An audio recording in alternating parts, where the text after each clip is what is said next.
Here's a sentence that has ended conversations, justified wars, and killed people. Surely one has to pay one's debts. You've heard it. You've probably said it. It sounds so obvious, so morally self-evident, that questioning it feels almost absurd, like arguing that the sky is blue or that gravity goes downward. Of course, you have to repay what you borrow. What kind of person would even push back on that? David Graeber would. And he spent 500 pages doing exactly that. It starts at a garden party, Westminster Abbey of all places. Graeber, an American anthropologist, activist, anarchist, finds himself talking to a young lawyer who works for a poverty relief charity. He mentions that the global justice movement he'd been involved in had almost completely destroyed the IMF. She doesn't know what the IMF is. He explains, the International Monetary Fund, basically the world's debt enforcers. The guys who, when a poor country can't make its payments, show up and say, cut healthcare, cut food subsidies, cut education, or we pull the plug. The lawyer listens.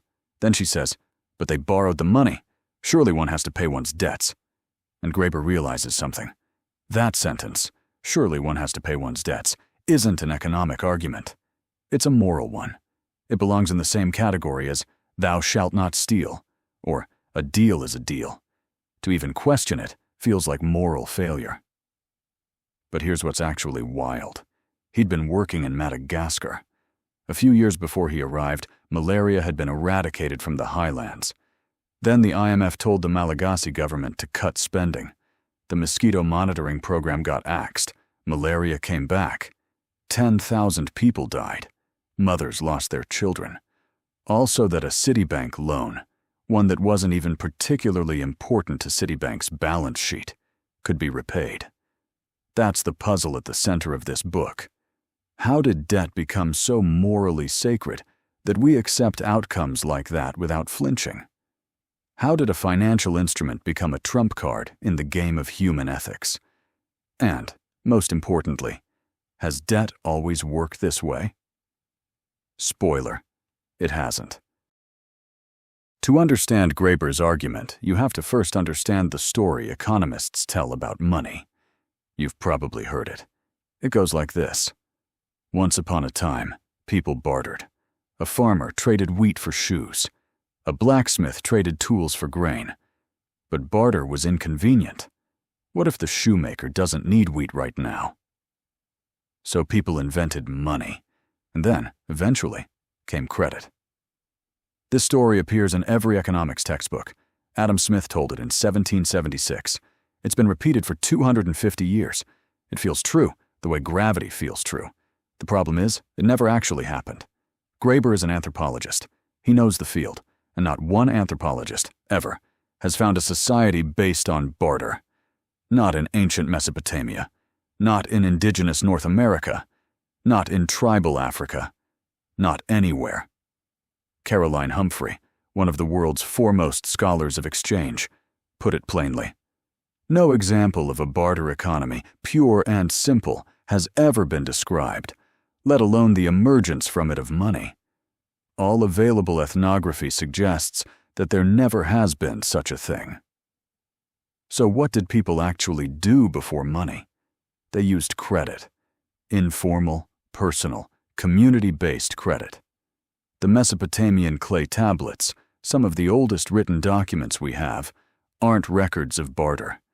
They're ledgers. They're IOUs. They're loan records. The world's first writing isn't literature or philosophy or love poetry.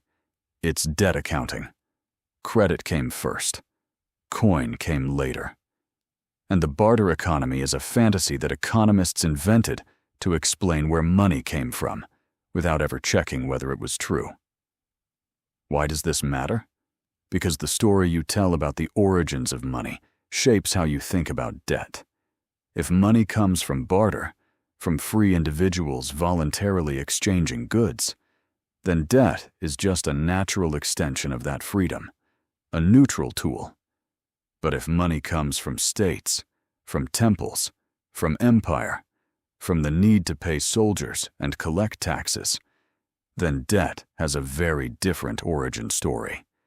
one tied from the beginning to coercion and violence. Here's where Graeber's argument goes somewhere genuinely strange and uncomfortable.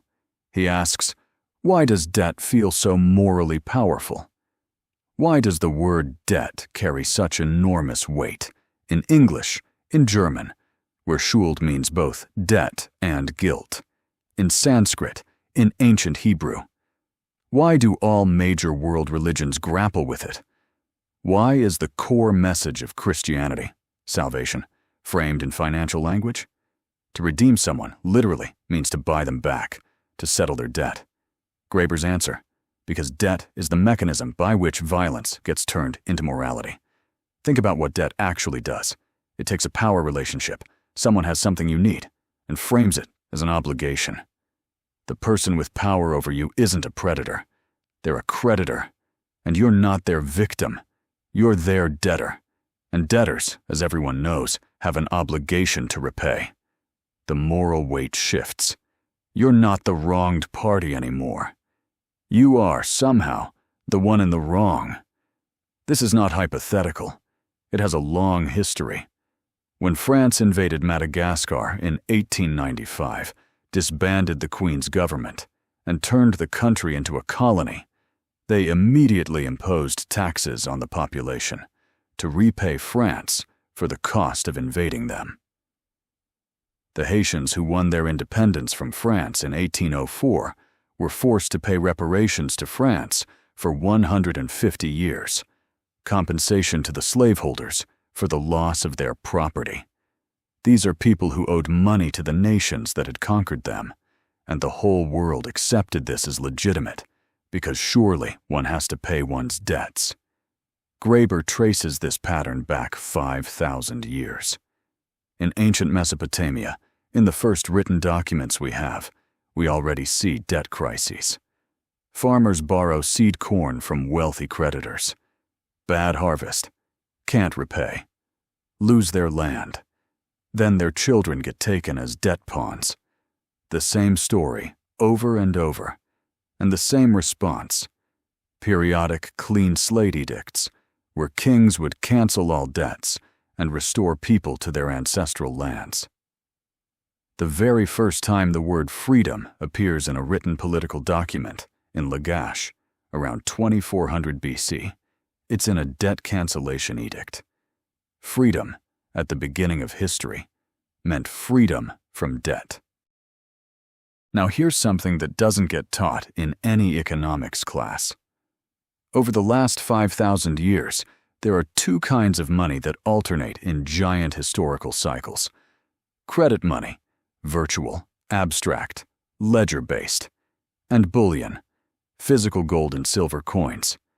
Ancient Mesopotamia, credit money.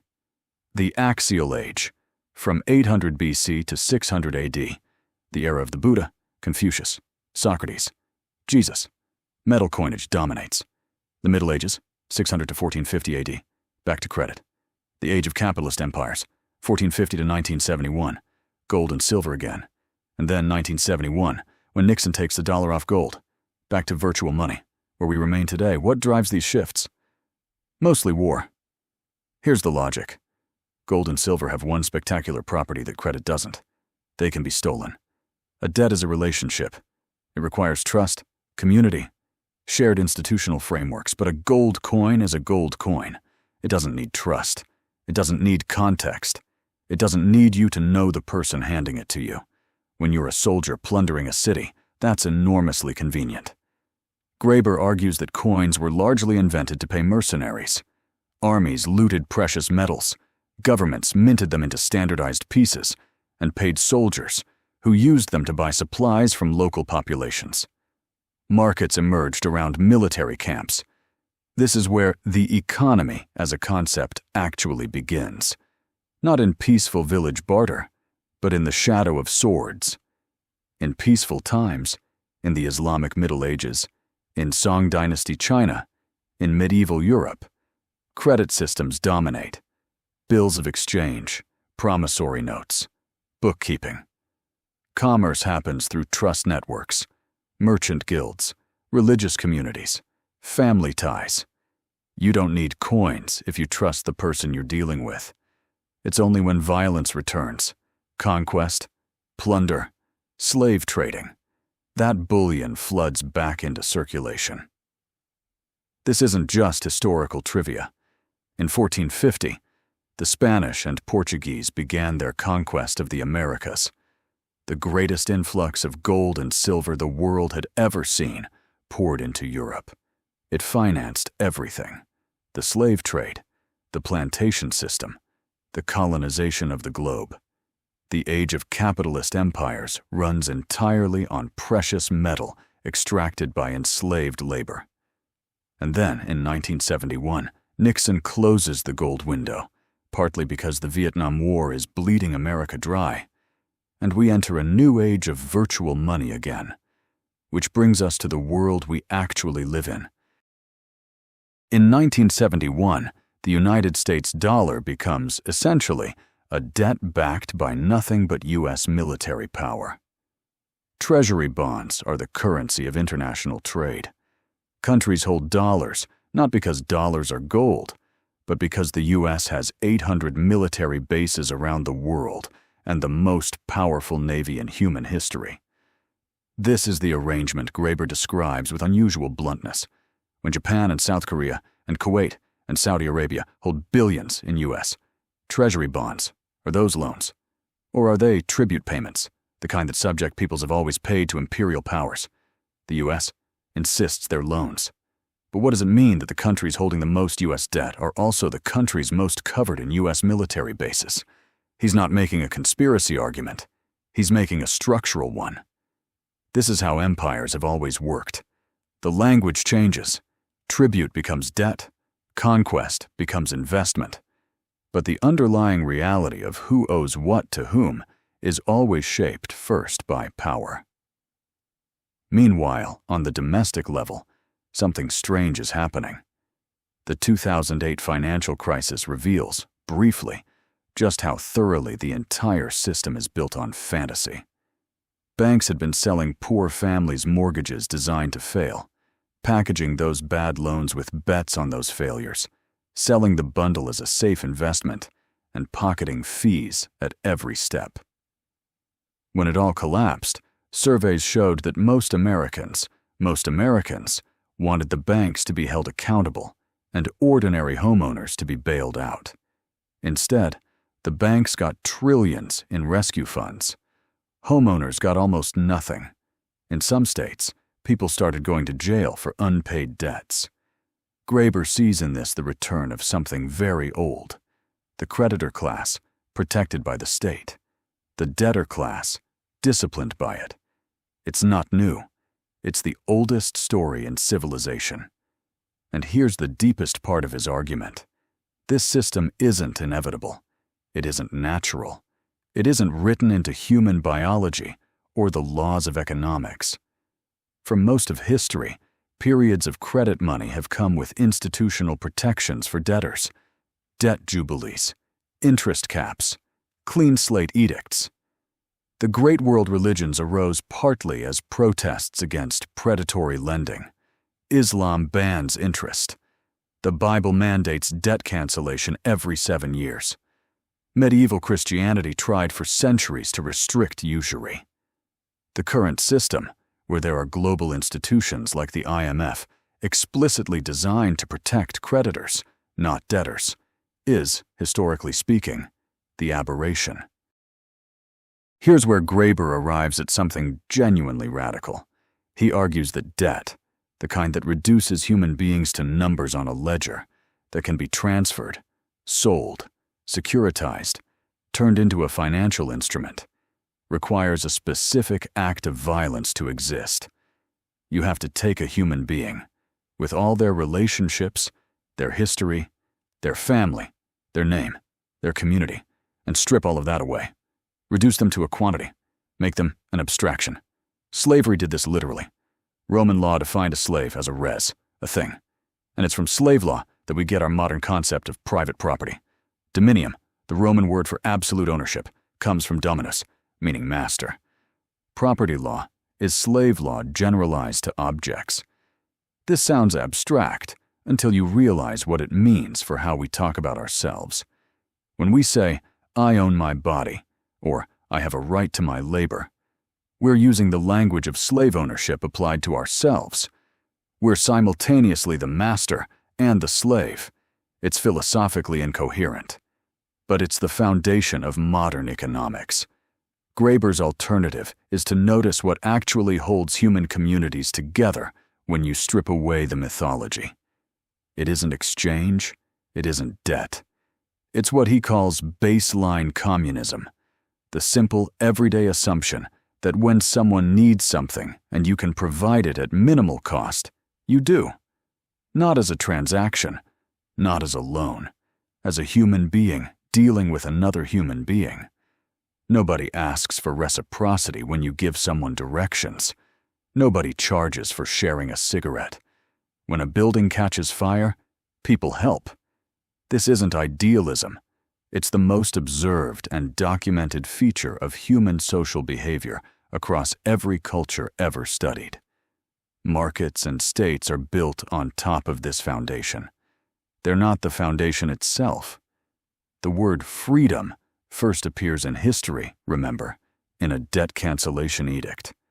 Not in a declaration of property rights, not in a marketplace, in the act of releasing people from the claims that others hold over them. What would a world look like that took that seriously? Debt. The first 5,000 years came out in 2011, right in the middle of the Occupy movement, a movement Graeber helped organize. It sold hundreds of thousands of copies. It was praised by economists, ignored by mainstream politicians, and cited obsessively by a generation trying to understand why they couldn't afford to graduate, to buy houses, to build the lives they'd been promised. Graeber died in 2020, at 59, suddenly, of undetected illness. He never saw the COVID debt explosion, the inflation spiral, the global wave of student loan battles, the return of debtor politics in both left and right populism. But his argument has aged in an uncomfortable direction toward vindication. Because everything he said about the 2008 crisis, that the creditors got bailed out, that the system was protected, that ordinary people were disciplined rather than helped, has played out again, in larger numbers, with greater brazenness. The IMF, which Graeber spent his career criticizing, now issues warnings that the global debt load is threatening democracy itself, meaning, presumably, the capacity to continue bailing out the financial system. And so we return to where we started, to the garden party, to the lawyer, to the sentence that carries such enormous moral weight that 10,000 people dying in Madagascar of preventable malaria can simply be folded into it without anyone blinking. Surely one has to pay one's debts. Graeber doesn't tell you that you don't. He's more precise than that. He tells you that the question of who owes what to whom has never been a neutral one. It has always been shaped by who had the armies, who wrote the law, who controlled the temples and the banks and the mint.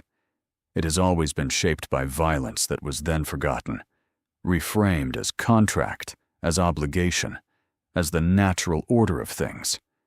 Understanding that doesn't make the debt disappear, but it does make the moral weight behind "you have to pay it back" a little harder to take for granted.